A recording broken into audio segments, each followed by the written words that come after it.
Hello again everyone and welcome back.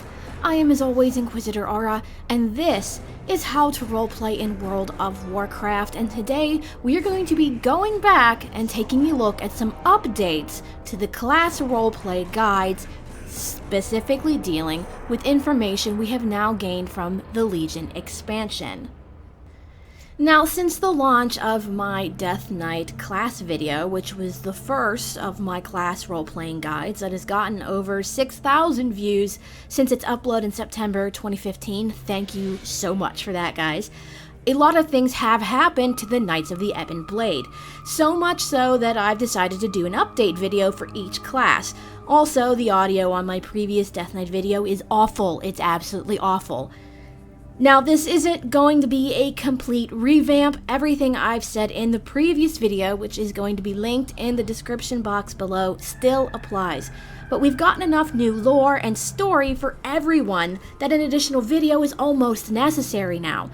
Because this is especially true for the Death Knights, and because I've been role-playing a Death Knight for a couple of years now, I decided to start here.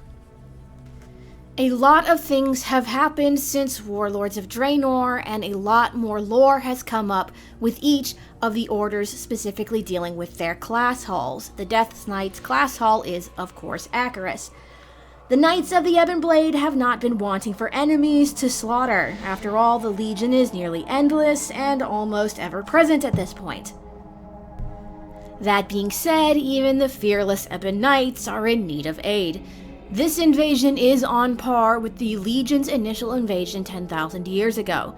Most of the races of Azeroth still despise the Death Knights, even as they acknowledge their usefulness on the battlefield, but this is mainly because the Death Knights do whatever it takes to get the job done, no matter how many people it pisses off.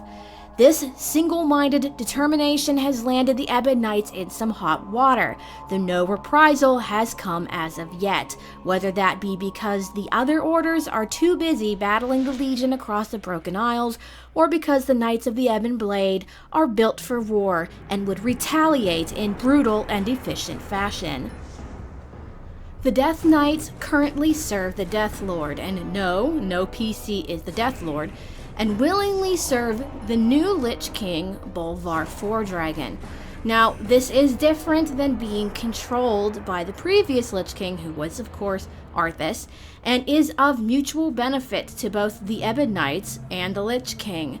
In return for keeping the Scourge, those that the Lich King still controls, being those in Northrend only at this point, in Northrend, the Ebon Knights have agreed to act as the Lich King's agents during the Legion invasion, and to be completely honest, most Death Knights who still associate with the Ebon Blade, which should be all of you, are absolutely fine with this. Over the course of the Death Knights class hall campaign, the Lich King tells the Death Lord that salvation will come at a price the living cannot pay. This one phrase is extremely important, especially considering its source. This was a statement made by the Lich King, and it speaks volumes about his character. Consider, Bolvar Fordragon was a well-known and much-respected man in his life. He helped guide Stormwind when Varian Wrynn was kidnapped, and Katrana Prester was trying to pull the strings of young Prince Anduin. He suffered mightily at the hands of the Lich King before he was defeated. He took on the heavy mantle of the Lich King, placing the Helm of Domination, the last remnant of the Lich King's power, on his own head, and sealing himself away on the frozen throne. It's also important to understand that this Lich King has also not press-ganged anyone into his service. He reached out to the Death Lord in a show of what can be considered good faith for the Lich King.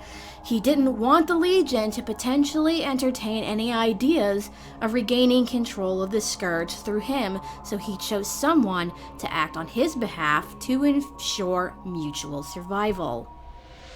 It also says a lot about the current state of the Ebon Blade. Sure, the Death Knights don't exactly like the living. I'm sure many, in fact, hate them. But this puts your purpose on Azeroth into an interesting light, that Death Knights can and must do what the living cannot. This isn't simply a matter of being unparalleled masters of killing, because make no mistake, that is exactly what Death Knights are. No, that statement has other more important implications, that the Ebon Blade can and should walk the morally objectionable path and do the things that need to be done to ensure the survival of not just themselves, but of all the races of Azeroth.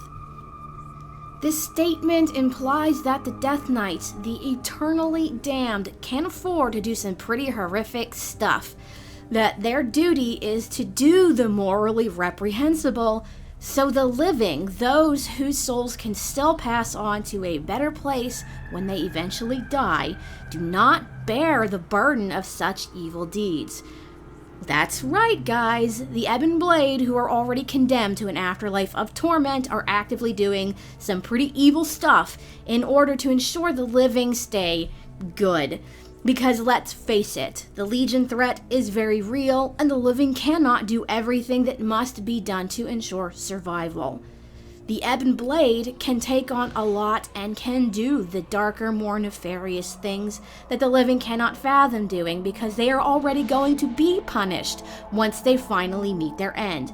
The Ebon Blade can shoulder the burden of these horrific deeds and the hatred caused by them. While the Knights are by no means openly altruistic, they do what the living cannot and will not do.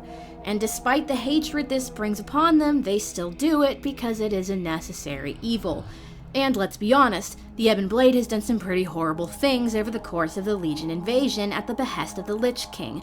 So far, they've raised 4 former heroes as horsemen: Nazgrim, who died defending Orgrimmar and Mists of Pandaria, Thoris Trollbane, who once ruled Stromgarde, Sally Whitemane, the former High Inquisitor of the Scarlet Crusade, and Darian Mograine, the former High Lord of the Ebon Blade. And these 4 knights are the most powerful Death Knights ever created. This is on top of assaulting Light's Hope Chapel, again, in an attempt to raise Tyrion Fordring to be a horseman. We killed a Thorgnir broodmother, Dalmir, and raised her as a new breed of undead dragon, and then broke into the Ruby Sanctum to locate the corpse of a long-dead dragon to reanimate, and we may or may not have also decimated the Red Dragonflight in the process.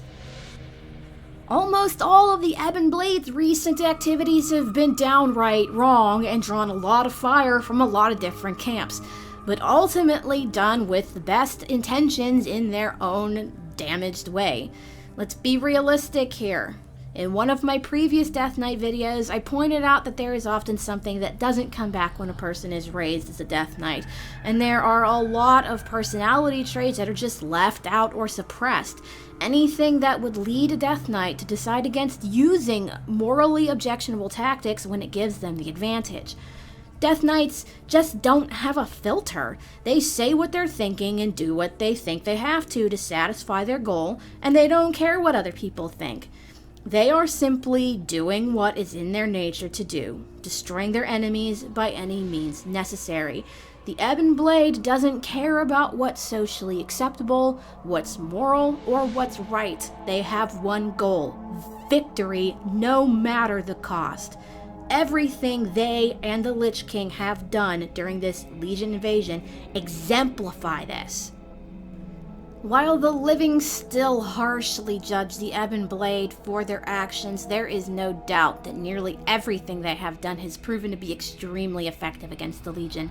The 4 horsemen ride the Broken Isle, slaughtering demons by the dozens. The Ebon Knights have begun dominating the skies, bringing the power of the Storm Drakes on wings of rot and decay. The Knights of the Ebon Blade are bringing their terrible skills to bear against the Legion to devastating effect, and showing the Legion that their former tools will not be used again. Well, that is going to be it from me for this week. Thank you guys so much for watching. Remember, if you like what you see and you want to see more, make sure you hit that like button. Don't forget to comment below, and don't forget to subscribe. I also have a Patreon. The link is in the description box below, as well as up in my channel header art. So if you want to help me improve my video quality, make sure you stop on by and donate. Remember, your donations go directly to things to improve the quality of my videos and may lead to more videos per week. Anyways, guys, thank you again so much for watching. Have a great week, have a great weekend, and I will see you again in Azeroth.